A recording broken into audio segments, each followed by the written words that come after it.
साथियों नमस्कार। टेट 2025-26 की तैयारियों के बीच में ये अगला वीडियो। पिछला वीडियो जो मैंने रीडिंग का डाला था, आशा है आपको उपयोगी लगा होगा। ये वीडियो राइटिंग के बारे में है, टाइप्स ऑफ राइटिंग के बारे में। उसके पहले मैं एक रिवीजन, शॉर्ट रिवीजन आपसे चाहता हूँ।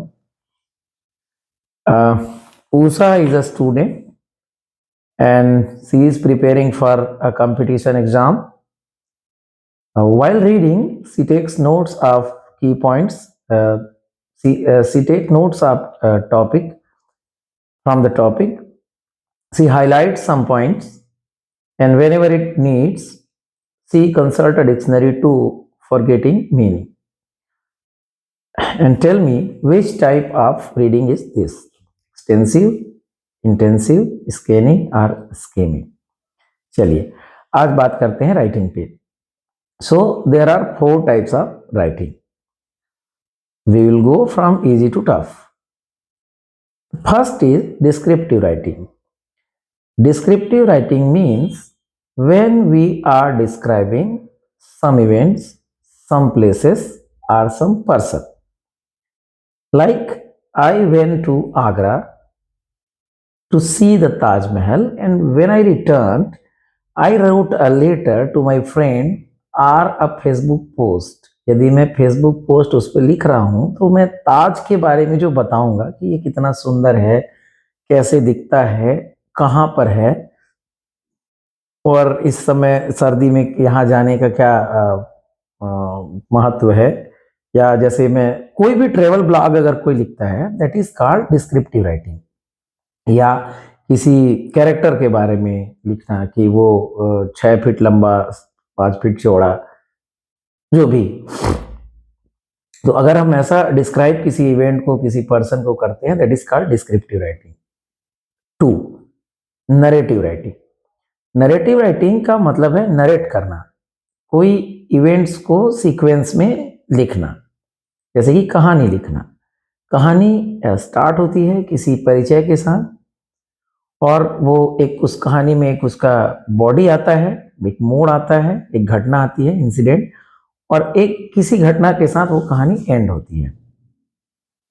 सुखांत, अक्सर यदि सुखांत नहीं है तो पिक्चर भी बाकी है मेरा दोस्त type. So narrative writing is called story, novel writing are called narrative writing. Third one, persuasive writing. Persuasive writing जब राइटर अपने टारगेट ऑडियंस को इन्फ्लुएंस करना चाहता है, अपनी बात मनवाना चाहता है, तो उस प्रकार की राइटिंग को परसुएसिव राइटिंग बोलते हैं। जैसे विज्ञापन, विज्ञापनों में जो लिखा हुआ होता है वो आपको कन्विंस करने के लिए लिखा हुआ होता है, ठीक है।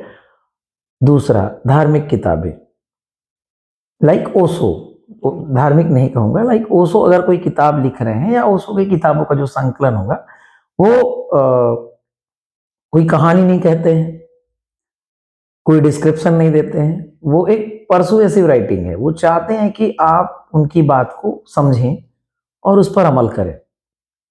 मैंने यहाँ पे उनका नाम लिया है, वैसे एक केवल उदाहरण के तौर पे कि उनकी किताबें।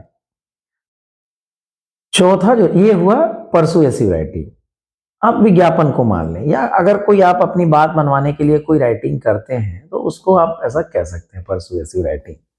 जो लेटर लिखते हैं, लेटर लिखने के लिए अब भले आप उसमें यूज करें कि प्लीज ग्रांट मी लीव, तो वो परसुएसिव राइटिंग के अंतर वो भी आएगा। वो जो लेटर आप लिख रहे हैं, आप परसुएसिव राइटिंग ही कर रहे हैं।